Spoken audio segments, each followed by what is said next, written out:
Cette station balnéaire est le rêve de tous les vacanciers. Mais en 2011, ce rêve s'est transformé en cauchemar.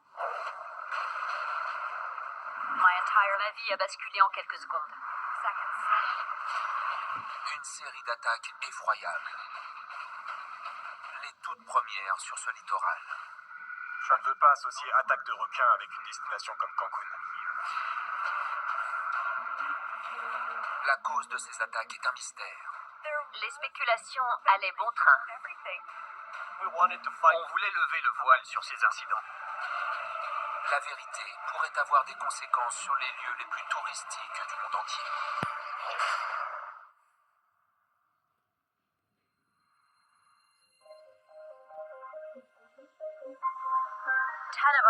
On était un groupe de 10, 9 femmes et un seul homme.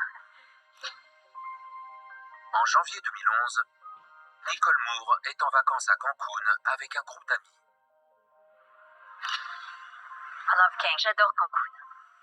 La plage est géniale. Le Mexique est un pays splendide. Considérée comme le joyau du Yucatan, Cancun est l'une des destinations touristiques les plus populaires au monde. Elle accueille environ 5 millions de touristes chaque année. Nombre d'entre eux viennent admirer les incroyables requins de la région.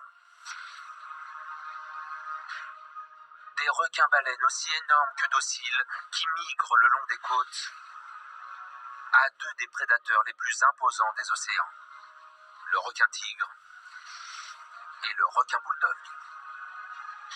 Malgré son importante population de requins, ce haut lieu du tourisme n'a jamais enregistré aucune attaque. Jusqu'à maintenant.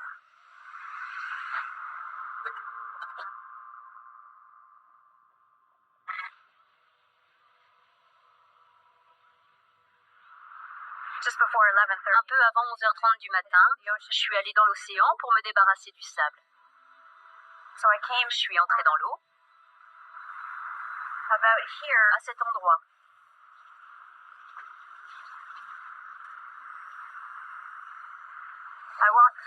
J'ai parcouru une centaine de mètres à peine. J'avais de l'eau que jusqu'à la taille.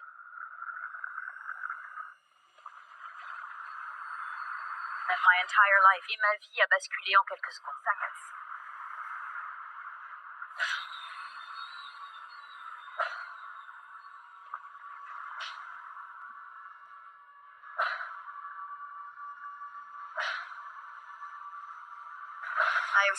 J'étais en train de retourner sur la plage.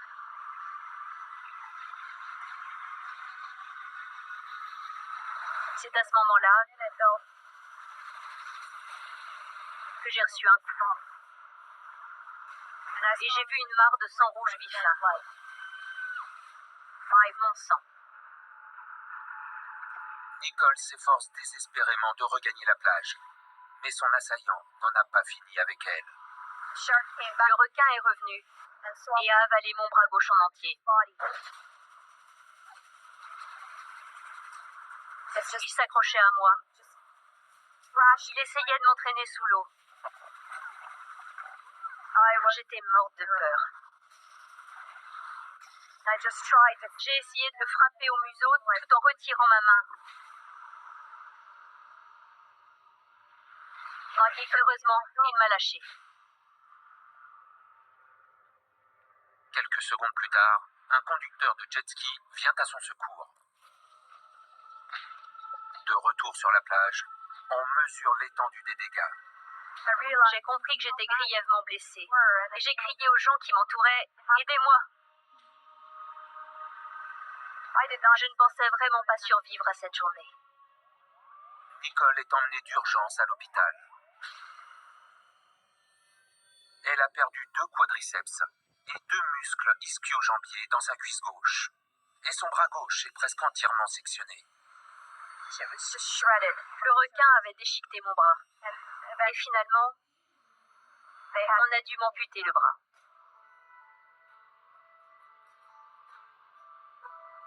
On me demande souvent si je suis en colère face à cette situation. J'aurais préféré que ça n'arrive pas. Mais c'est arrivé. Mais le plus important, c'est que je suis toujours là. J'ai survécu.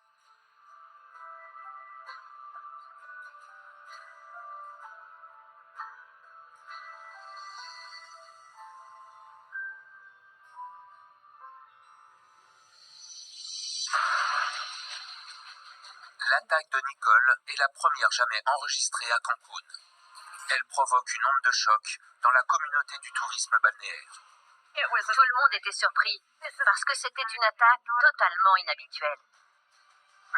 Avant 2011, il n'y a jamais eu un seul incident. Rien du tout. Alors, Nicole a été attaquée dans l'épicentre touristique de Cancun. Une portion de littoral longue de 27 km, appelée la zone hôtelière. Cette zone, dominée par des dizaines d'immenses hôtels de luxe, a été conçue sur mesure pour une industrie de plusieurs milliards de dollars, celle du tourisme. Aujourd'hui, son avenir est en jeu, tout comme la vie de chaque vacancier. je ne veux pas associer attaque de requin avec une destination comme Cancun. Les entrepreneurs locaux ont commencé à s'inquiéter. Pour protéger les touristes, il nous fallait des réponses. On voulait comprendre ce qui s'était passé. Alors que se cache-t-il derrière cette attaque sans précédent? Le docteur Heather Spence est une biologiste marine qui travaille à Cancun depuis 2005. Elle pense que l'attaque contre Nicole pourrait s'expliquer par la présence apparemment banale d'embarcations nautiques dans l'eau ce jour-là. Les jet skis.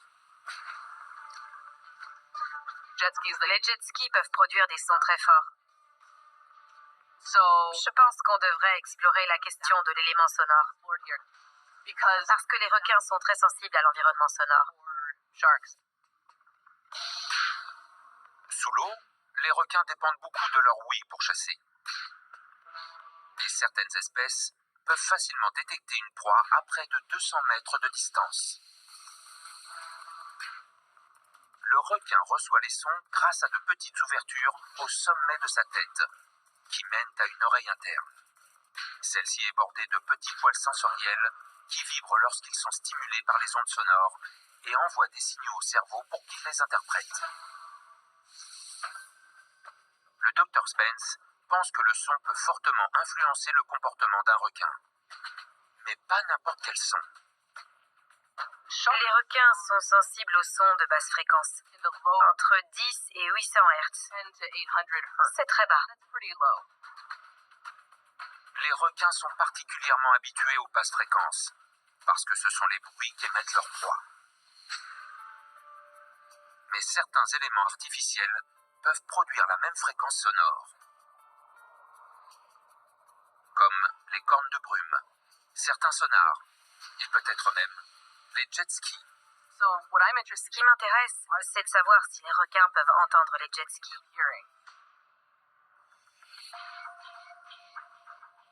Pour le découvrir, le Dr Spence retourne sur les lieux de l'attaque contre Nicole Moore. Nicole Moore a été attaquée par le requin juste derrière moi. Puis, 2 jet skis arrivent pour reproduire les conditions dans lesquelles l'incident s'est déroulé. Je vais utiliser un micro qui va sous l'eau. On appelle ça un hydrophone. Je vais le descendre dans l'eau pour enregistrer très exactement ce que le requin a pu entendre.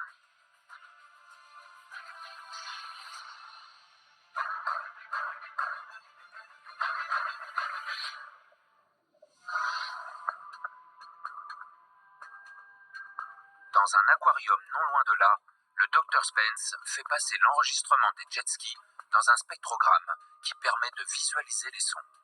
Ce qu'on voit là, ce sont les fréquences de son à portée de l'oreille humaine. Je vais zoomer sur les sons de basse fréquence.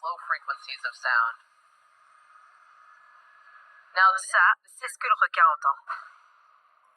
La couleur rouge indique l'intensité ou volume du son. Il y a beaucoup plus de rouge dans celui-là. C'est une découverte saisissante. Visiblement, le bruit des jet skis est non seulement à portée d'oreille du requin, mais il est aussi extrêmement fort. Le requin l'entend forcément. Comment le bruit d'un jet ski pourrait-il affecter le comportement d'un requin? Il est possible que ce type de bruit attire les requins. Il est prouvé que d'autres sons de basse fréquence, comme les moteurs des bateaux et la musique avec beaucoup de basses, attirent les requins curieux. Ce qui pourrait ensuite augmenter les chances de contact avec un humain. Nicole a-t-elle tout simplement eu la malchance de se trouver au mauvais endroit au mauvais moment? Cette explication semble tenir debout. En ce qui concerne l'accident de Nicole Moore, j'ai l'impression que l'élément sonore a pu jouer un rôle important dans ce qui s'est passé. Au vu de cette explication potentielle, les résidents de Cancun et les fonctionnaires locaux considèrent l'attaque contre Nicole comme un incident isolé. On a pu dire aux gens que c'était un événement exceptionnel, qui ne se reproduirait jamais, et qu'il n'y avait pas de raison de s'inquiéter. La vie reprend son cours normal dans la station balnéaire. Mais pas pour longtemps. À peine 2 mois après l'attaque contre Nicole, à une trentaine de kilomètres au sud, un autre touriste est mordu par un requin. Et 3 jours plus tard, nouvelle catastrophe.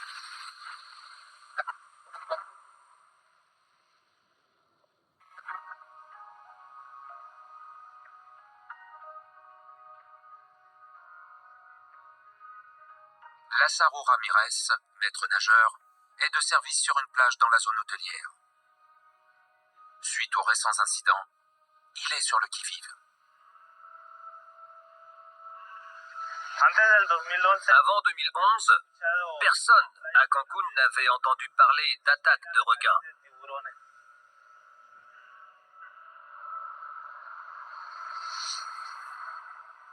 Vers 13 heures, une jeune femme nageant dangereusement loin du rivage attire son attention.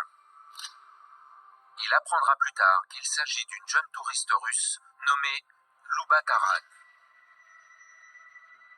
Elle était à plus de 50 mètres.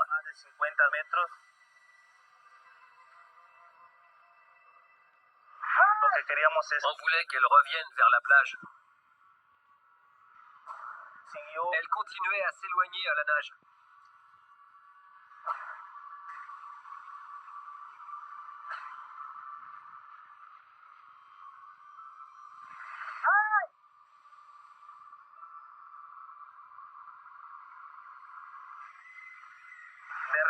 Tout à coup, elle a été entraînée sous l'eau.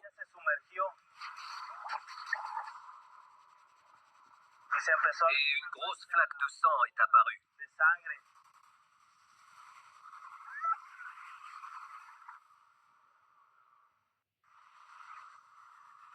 Sans penser au danger auquel il s'expose, Lázaro se précipite dans l'eau pour tenter de la sauver.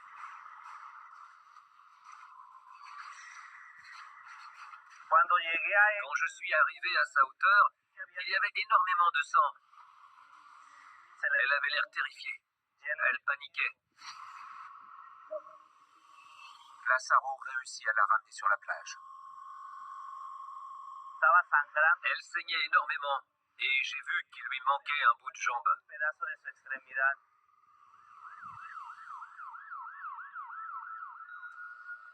À l'hôpital, Luba subit plusieurs opérations chirurgicales pour une morsure de 20 cm sur son pied droit. Mais elle se rétablit complètement, grâce en partie à la réaction rapide de Lázaro.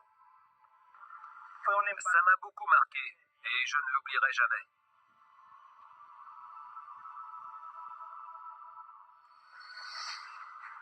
L'accident de Luba marque la 3e attaque de requin jamais répertoriée sur les 64 km de côte au sud de Cancun.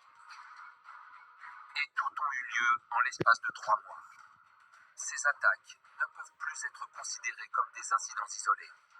Il se passe quelque chose d'anormal. Après les attaques consécutives du mois de mars, on s'est rendu compte qu'il fallait affronter le problème.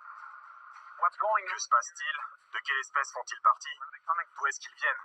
Personne ne le sait vraiment. Donc oui, on avait un problème avec cette zone.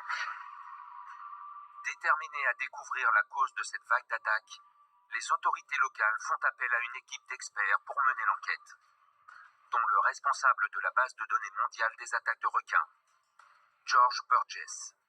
Quand on a l'impression de se retrouver dans les dents de la mer, il y a urgence. Pour Burgess, l'une des étapes nécessaires à la résolution du mystère est d'identifier les espèces responsables. Dans la région de Cancun, on trouve différentes espèces comme les requins-baleines, les requins nourrices et les requins bordés qui ne sont pas du tout un danger pour les hommes. Mais deux espèces connues pour leurs attaques envers les hommes vivent également là. D'abord, le féroce requin-tigre. Le requin-tigre est un prédateur massif au museau arrondi, doté d'un excellent sens de la vue et de l'ouïe. Surnommé la poubelle des mers, il mange à peu près tout ce qu'il trouve, dont les êtres humains. Mais Burgess découvre un détail clé qui indique un autre coupable. La plupart des victimes ont été mordues dans des eaux relativement peu profondes, près du rivage, l'habitat privilégié d'un requin en particulier. Tout porte à croire que les attaques ont été perpétrées par des requins bulldogs. Les requins bulldogs peuvent nager dans des eaux de moins d'1 mètre de profondeur. Ils sont généralement considérés comme l'une des espèces de requins les plus agressives. Ce requin porte bien son nom car il a la ténacité du bulldog lorsqu'il attaque. Pour moi, c'est l'espèce la plus à craindre. Les requins bulldogs sont donc responsables des attaques à Cancun. Une question se pose. Pourquoi? Certains résidents pensent connaître la réponse. Elle serait liée à une industrie locale en plein essor qui tourne autour des requins bulldogs. À l'époque des attaques, certains tenaient le tourisme lié aux requins pour responsable. Des touristes du monde entier viennent à Cancun pour nager avec les requins. Les guides lancent des appâts dans l'eau pour attirer les animaux, offrant aux clients des sensations uniques. C'est une plongée sans cage, en pleine mer. Un professionnel nourrit les requins à la main, devant les vacanciers. Ils sont à quelques mètres d'eux. C'est vraiment impressionnant. Mais est-il bien prudent d'apprendre aux requins à manger littéralement dans la main d'un homme? Le comportement d'un requin peut être conditionné lorsqu'il associe un stimulus à une récompense. Ça peut être dangereux pour les hommes parce que les requins apprennent ainsi à associer être humain et nourriture. Cette activité est-elle en train de transformer les vacanciers en appâts pour requins? Le docteur Mauricio Hoyos fait également partie de l'équipe chargée d'enquêter sur les attaques. On n'avait jamais entendu parler de ce genre de choses. C'est pour ça qu'on voulait lever le voile sur ces incidents. Mauricio Hoyos commence par explorer la théorie du tourisme lié aux requins. L'épicentre de cette industrie se trouve à 64 km au sud de la zone hôtelière, sur les lieux d'une pouponnière de requins bulldogs. Les guides de plongée ont donc tendance à attirer les requins bulldogs d'un sexe spécifique. Mauricio Hoyos pense que cette distinction pourrait être cruciale dans la compréhension des attaques. La plupart sont des femelles enceintes. Pour pouvoir porter leur progéniture, les femelles requins sont plus grandes que les mâles, ce qui signifie également qu'elles peuvent infliger plus de dégâts lors d'une attaque. De plus, les femelles ont la peau plus épaisse, car lors de l'accouplement, les mâles les mordent violemment pour maintenir leur corps aligné. Mais la différence entre les sexes n'est pas seulement qu'une question de peau. Il existe également une ségrégation sexuelle. Cette ségrégation sexuelle signifie que les requins mâles et femelles se trouvent rarement au même endroit au même moment. Il existe plusieurs raisons au fait que les deux sexes évoluent dans des eaux différentes. La violence de l'accouplement et la sécurité de leur progéniture, car les mâles dévorent parfois les petits. Comme les requins qui sont nourris et conditionnés par ces activités touristiques sont des femelles, la ségrégation sexuelle suggère que les requins responsables des attaques devraient être exclusivement des femelles. Mais il y a un problème. En 2011, le docteur Hoyos et son équipe mènent des recherches sur les lieux mêmes de l'attaque contre l'Oubataran. On a commencé par cette zone car on savait que l'un des incidents avait eu lieu juste là. Rapidement, il fait une découverte révélatrice. On a vu 5 requins, tous des requins bulldogs. Mais il n'y avait aucune femelle. C'était des mâles. À cause de la ségrégation sexuelle, la population de requins mâles près de la zone hôtelière n'est pas la même que la population de femelles près de la pouponnière. Et ces mâles n'ont pas été conditionnés par le tourisme lié aux requins comme les femelles l'ont été. Quand on s'est rendu compte que c'était des mâles, on a compris que le nourrissage des requins n'avait rien à voir avec ces incidents. Le tourisme lié aux requins n'est pas responsable. Mais lors de sa plongée, Mauricio Hoyos fait une autre découverte qui va faire avancer l'enquête.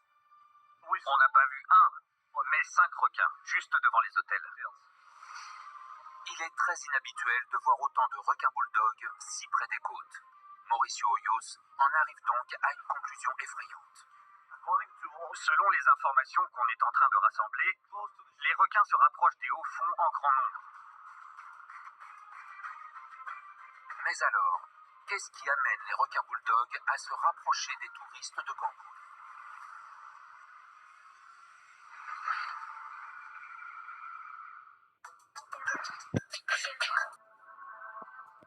Cancun, le paradis du tourisme au Mexique, est en crise. Les requins bulldogs, de plus en plus nombreux près des plages, ont attaqué 3 personnes. Et ce n'est pas fini. Durant les 2 années qui suivent, 2 nouveaux vacanciers sont mordus par des requins dans les hauts fonds. Le nombre total d'accidents près de Cancun s'élève désormais à 5, les premières attaques que ce littoral ait jamais connues. Il fallait identifier au plus vite les causes possibles de ces événements. Parce qu'après des années de calme plat, nous avons eu tout à coup 5 accidents en 2 ans. Alors que les enquêteurs cherchent une réponse, une nouvelle théorie apparaît. Cette vague d'attaques pourrait être liée à un phénomène naturel mystérieux nommé la grotte des requins endormis. Située à quelques kilomètres à peine de la zone hôtelière, cette grotte est particulière, car certains requins peuvent y faire quelque chose qui leur est habituellement impossible. Rester immobile. Pourquoi certains requins doivent-ils rester en mouvement? Et qu'est-ce qui leur permet de se reposer à cet endroit? La réponse pourrait expliquer les attaques. Le docteur James Liao est spécialisé dans le mouvement des espèces de poissons, comme les requins. Il pense que la grotte des requins endormis est unique à cause d'un mécanisme essentiel. La respiration. Les requins bulldogs respirent grâce à la ventilation continue. En effet, les requins doivent constamment avancer pour propulser de l'eau dans leur gueule. L'eau passe ensuite sur leurs branchies, où des petits filaments retiennent l'oxygène et l'envoient dans le système sanguin. Une fois qu'ils prennent un peu de vitesse, l'eau entre par la bouche et ressort par les branchies en continuité. Pour expliquer ce mécanisme respiratoire, Liao place un requin marteau tiburo de 60 cm de long dans un aquarium. On va verser de la teinture bénigne devant le requin pour que l'eau qui entre par sa bouche puisse être visible.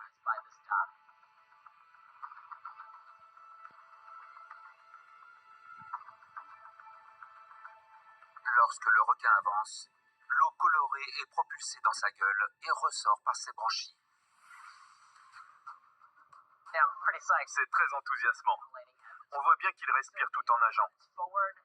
C'est en nageant à une certaine vitesse que le poisson fait tout son travail respiratoire.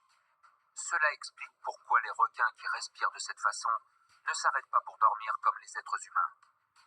Ils se reposent en glissant doucement, parce que s'ils s'arrêtent de bouger, ils risquent de se noyer. Mais dans la grotte des requins endormis, ce n'est pas le cas. Il se trouve qu'il y a une source d'eau qui remonte par la grotte. C'est comme s'il y avait un tuyau avec pas mal de puissance et qu'il propulsait l'eau dans la gueule des requins. En substance, Les requins n'ont pas besoin de propulser de l'eau dans leur gueule en nageant. C'est ce courant fort qui le fait pour eux. Ils peuvent rester là sans bouger. La rumeur court que cette grotte peut accueillir près d'une centaine de requins en même temps, dont des requins bulldogs. Ou du moins, c'était le cas avant. Il s'avère que ces dernières années, ce refuge a été partiellement détruit par les éléments.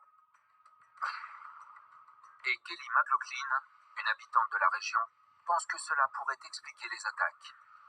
Je pense qu'à cause de la disparition de la grotte, les requins cherchaient un nouveau refuge.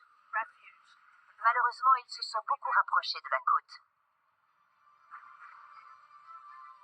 L'effondrement de la grotte a-t-il forcé les requins à partir vers les hauts-fonds où nagent les touristes? Selon Burgess, tout dépend du nombre de requins qui se réfugiaient auparavant dans la grotte. On parle d'une poignée de requins au maximum. Il semblerait que le grand nombre de résidents de la grotte ait été un mythe local. Ça ne suffit pas pour provoquer un changement majeur dans le nombre de requins présents sur le littoral. L'effondrement de la grotte des requins endormis n'est pas responsable de la vague d'attaque. Mais alors, si les requins ne sont pas chassés de leur habitat naturel, est-ce que quelque chose les attire ailleurs? La réponse à cette question pourrait avoir un impact sur d'innombrables stations balnéaires dans le monde. Lorsqu'il y a une série d'attaques sur une courte durée et dans un espace limité, c'est généralement à cause de changements environnementaux. L'un de ces changements est un projet unique terminé à peine 2 mois avant la première attaque. Un pays des merveilles sous l'eau appelé le Musa. Ce musée sous-marin est un jardin de sculptures complètement immergé. S'étendant sur 420 mètres carrés sur le fond marin, il comprend 500 sculptures exceptionnelles et a été construit pour attirer les touristes. Mais il pourrait peut-être attirer autre chose. Certains pensent que les requins s'approchent de la côte à cause de ce musée. Le problème est que ce musée sert de récif artificiel. Les récifs artificiels sont des structures construites par l'homme qui imitent la fonction des formations de corail naturelles et servent d'habitat pour la faune et la flore marine. Le récif artificiel est recouvert d'invertébrés marins, ce qui attire les poissons. À leur tour, ces poissons attirent de plus gros prédateurs. Une fois développés, les récifs artificiels attirent beaucoup les requins. La nouvelle attraction touristique de Cancun attire-t-elle involontairement les requins dans les hauts-fonds, mettant ainsi les vacanciers en danger? Le docteur Mauricio Hoyos mène l'enquête. Nous allons nous rendre dans le musée sous-marin, le fameux Musa, pour voir s'il attire les requins vers la côte.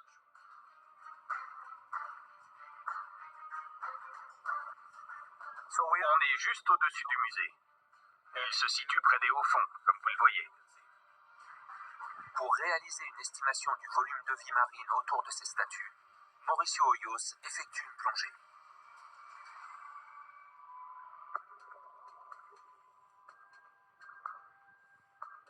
Il faut du temps à un récif artificiel pour arriver à maturité et pour accumuler le plancton qui attire les poissons, puis les plus grosses espèces.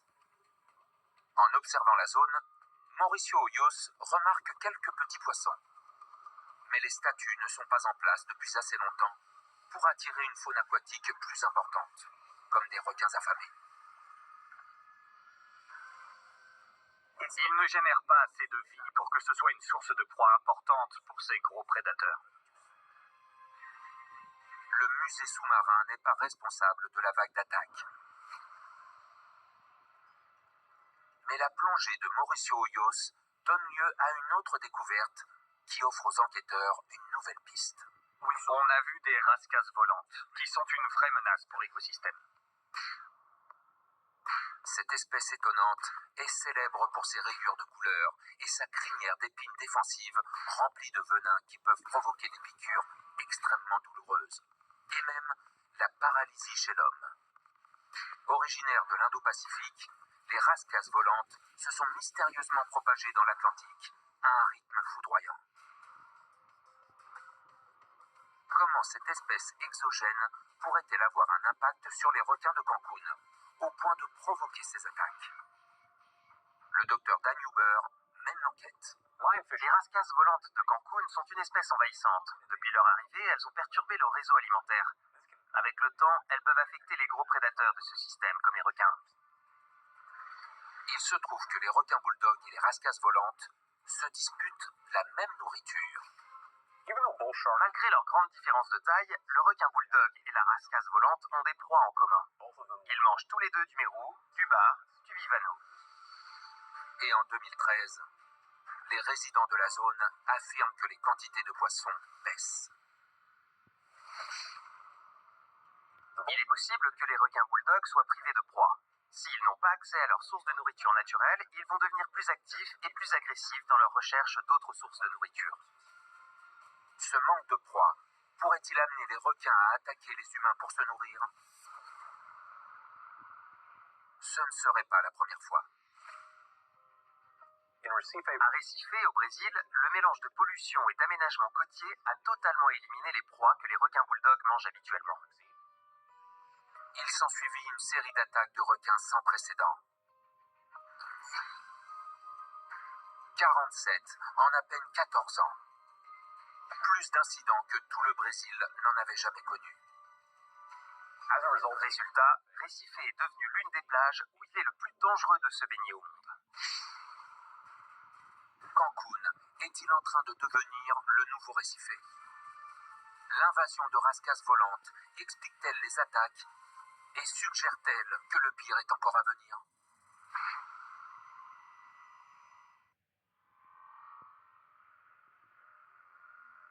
En juin 2013, le littoral de Cancun est le théâtre de 5 attaques de requins, les toutes premières de son histoire.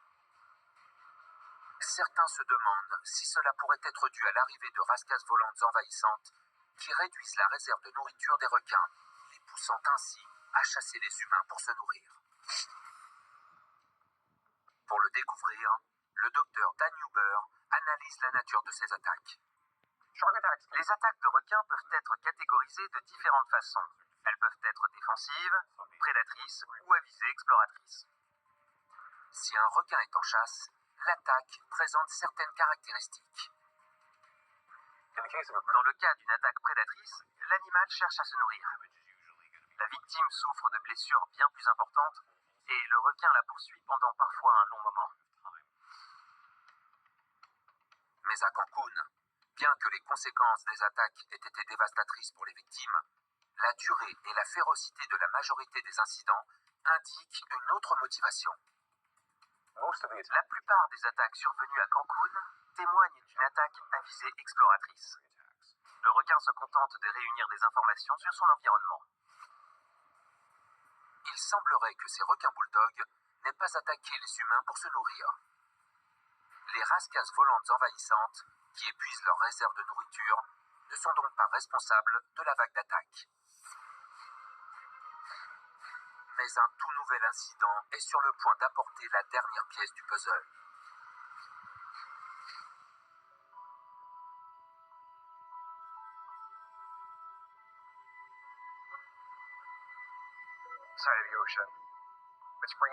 La vue de la mer me rappelle les bons moments qu'on a passés à la plage.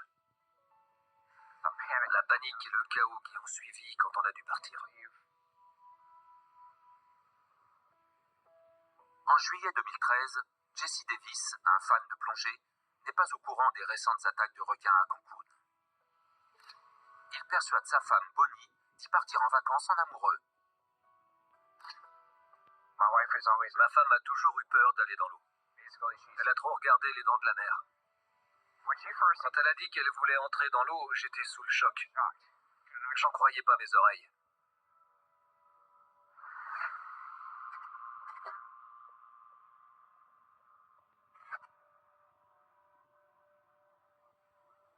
Déterminée à faire plaisir à son mari, Bonnie entre dans la mer pour la seconde fois seulement de son existence. Il lui a fallu peu de temps pour s'habituer, mais une fois dedans, elle était contente. Il y avait d'autres personnes dans l'eau. Beaucoup de poissons. Bonnie s'amusait à observer les poissons. Mais en un instant, les pires craintes de Bonnie se réalisent.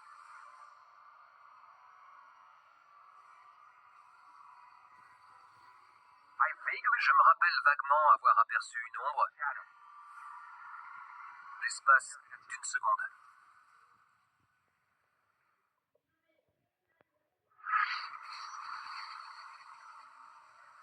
Elle m'a dit, il y a un truc qui m'a attaqué.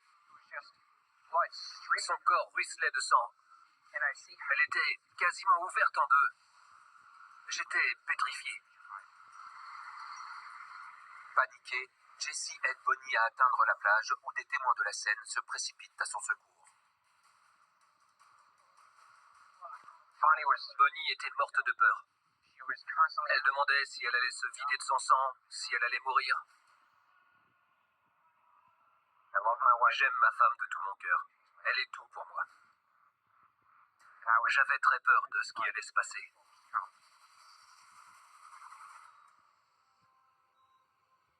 À l'hôpital, une équipe de médecins soigne le côté droit de Bonnie. Elle présente une morsure profonde de 8 cm entre sa poitrine et sa hanche. Je me sens coupable. Si je ne m'étais pas montré aussi enthousiaste, elle n'aurait pas voulu entrer dans l'eau pour passer du temps avec moi. Mais je suis extrêmement reconnaissant qu'elle soit toujours à mes côtés aujourd'hui.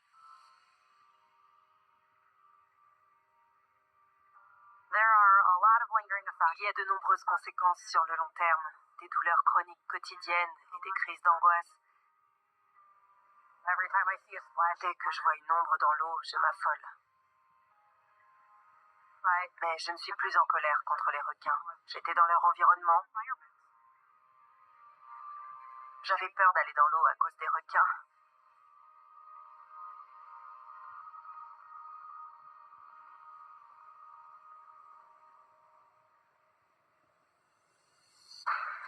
L'épreuve de Bonnie marque la 6e attaque de requins jamais répertoriée sur les 64 km qui s'étendent au sud de Cancun.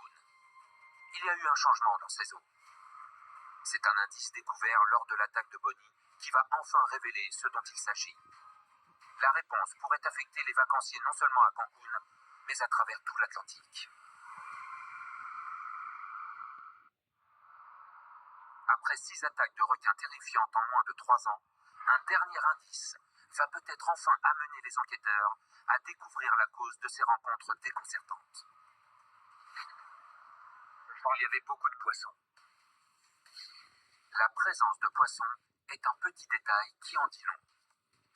Les experts pensent qu'il est peut-être lié à un événement catastrophique qui a secoué tout le littoral. L'ouragan Wilma. Cette tempête de catégorie 5 est l'ouragan le plus puissant jamais enregistré dans le bassin atlantique. En octobre 2005, il frappe les côtes de Cancun, détruisant tout sur son passage.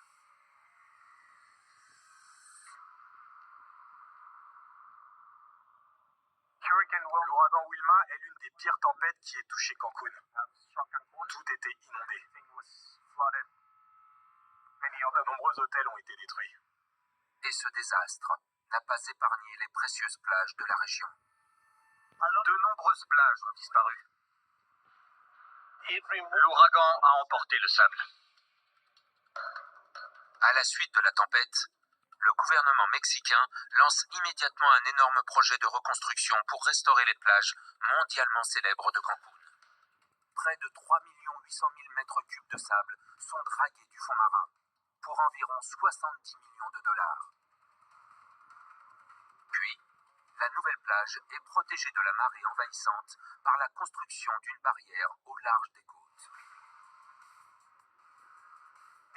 Cette structure a été construite pour protéger le sable. Fait de gros blocs de béton, Ce brise-lames artificiel est censé préserver les plages nouvellement restaurées de l'érosion.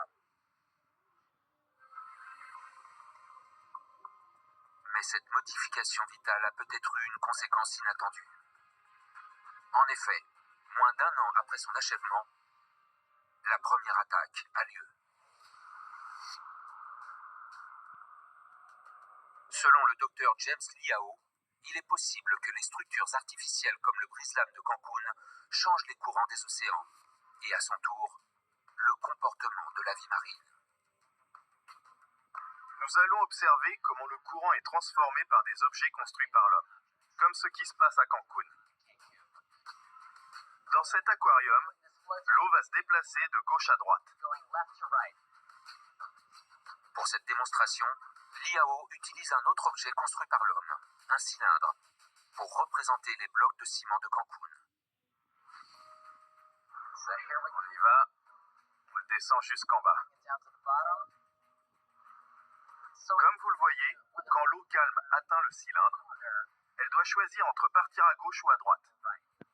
Elle crée ainsi des tourbillons de turbulence. Un tourbillon de turbulence est un mouvement d'eau circulaire qui se heurte au courant principal, créant des remous. Cette agitation constante expose les eaux les plus profondes à la lumière du soleil et permet le développement du phytoplancton que mangent les poissons à part. Les zones où l'on trouve un fort tourbillon, comme le brise-lames de Cancun, peuvent attirer de nombreux poissons à pas. C'est une grande source de nourriture pour les gros prédateurs comme les requins. Les enquêteurs pensent que cette concentration de proie est la cause la plus probable de ces soudaines attaques à Cancun. Je pense que la construction de ce brise-lames a créé une sorte de gros bocal avec beaucoup de poissons à l'intérieur. C'est un véritable buffet pour les gros prédateurs. Les requins bulldogs de Cancun ont tout simplement suivi leur nourriture jusque dans la zone hôtelière densément peuplée.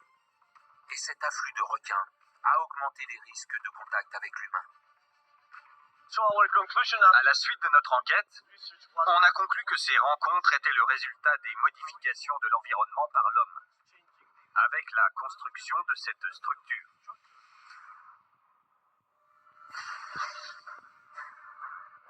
Aujourd'hui, de nouveaux protocoles de sécurité sont en place pour gérer les attaques de requins à Cancun, et aucun incident n'a été répertorié depuis 2013. Mais les leçons apprises à Cancun pourraient bien dépasser les frontières du Mexique. À la suite de récents ouragans dévastateurs comme Harvey, Irma et Maria, des projets de reconstruction coûteux sont en cours dans le monde entier, provoquant des modifications de l'environnement par l'homme. Et leur impact sur les requins est une source de préoccupation constante.